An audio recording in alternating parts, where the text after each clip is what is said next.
E aí, será que você consegue mesmo dizer qual é a mensagem do Evangelho sem pagar mico? Meu nome é Lucas, esse é o canal Mente Cristã, e nos dois últimos vídeos eu disse que mais importante do que você tentar ganhar uma discussão com um neopentecostal sobre batalha espiritual, seja lá o assunto que for, é mais conveniente você tentar descobrir se essa pessoa entende o Evangelho, se ela conhece o Evangelho, para a partir desse fundamento você continuar com todo o resto da discussão. No segundo vídeo eu dei um exemplo de um rapaz que foi discutir comigo e eu percebi que ele estava usando a palavra evangelho de um jeito estranho, que não tinha nada a ver. E eu percebi realmente que ele não sabia qual era a mensagem do evangelho. Mas será que você sabe qual é a mensagem do evangelho? Você se diz evangélico, será que você sabe a mensagem do evangelho? Não adianta vir com aquele papo, aquela resposta pronta, o evangelho são as boas novas de salvação. Não adianta dizer isso aí, porque isso aí é a mesma coisa que você dizer o seguinte. A pessoa pergunta, o que é o vento? Você fala, bom, o vento é o ar em movimento. Pô, legal. Aí a pessoa pergunta, mas e o ar? O que é? Aí a pessoa descobre que você é um tonto. O ar é o vento parado. Ou seja, realmente você não sabe do que você está falando.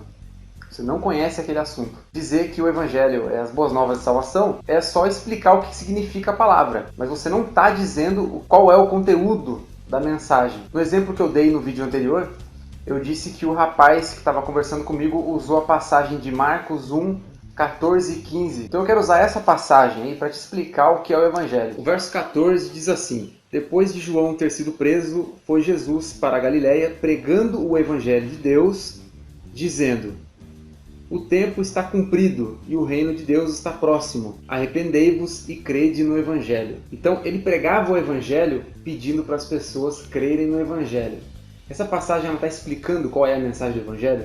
É claro que não. Só pelo contexto desse capítulo mesmo, isso para quem não lê a Bíblia e para quem não aprende o Evangelho na igreja, porque se você está com dúvida mesmo sobre a mensagem do Evangelho, não significa necessariamente que você não está salvo.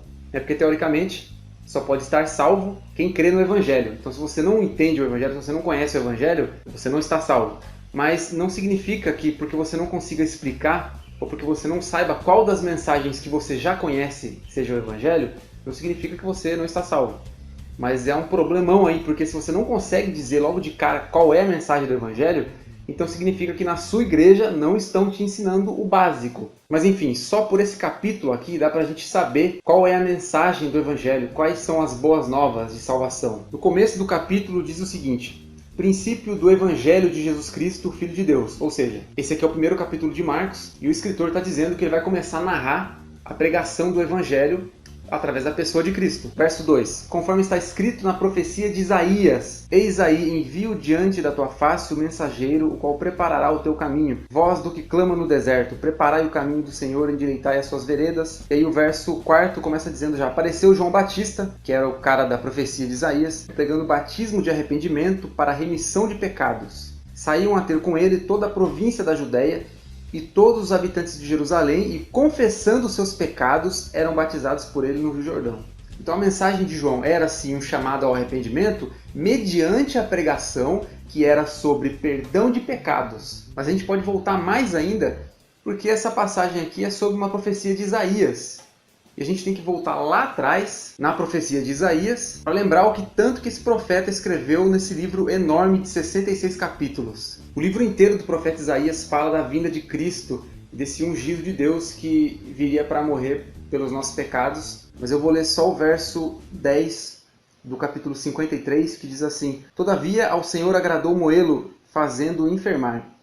Quando der ele a sua alma como oferta pelo pecado, verá sua posteridade e prolongará os seus dias, e a vontade do Senhor prosperará nas suas mãos. O final do verso 11 diz assim: O meu servo, o justo, com o seu conhecimento, justificará a muitos, porque as iniquidades deles levará sobre si. E o final do verso 12 diz assim: Levou sobre si o pecado de muitos e pelos transgressores intercedeu. Isaías não deixa nenhuma dúvida. Na verdade, quem lê a Bíblia não fica com dúvida. A mensagem do Evangelho é sobre perdão de pecados para quem crê nas obras de Cristo. A boa notícia, então, qual que é a boa notícia do Evangelho? É que há perdão de pecados para nós. Todos nós somos pecadores, mas há perdão de pecados. Quem crê em Cristo, quem confiar nas obras dele ao invés das suas próprias, será salvo no grande dia. Essa é a mensagem do Evangelho, basicamente. Mas eu vou continuar esse assunto no próximo vídeo, vou falar um pouco dos fariseus, porque sempre acontece de, quando alguém denuncia um falso profeta, um falso mestre, Quando alguém denuncia uma heresia, aparece lá os seguidores daquele falso mestre e acusam essa pessoa aí de ser um fariseu. Então o próximo vídeo vai ser sobre isso. Mas por esse vídeo é isso, não se esqueça de se inscrever no canal, curta se você gostou, se não gostou pode dar dislike, não tem problema. Deus te abençoe.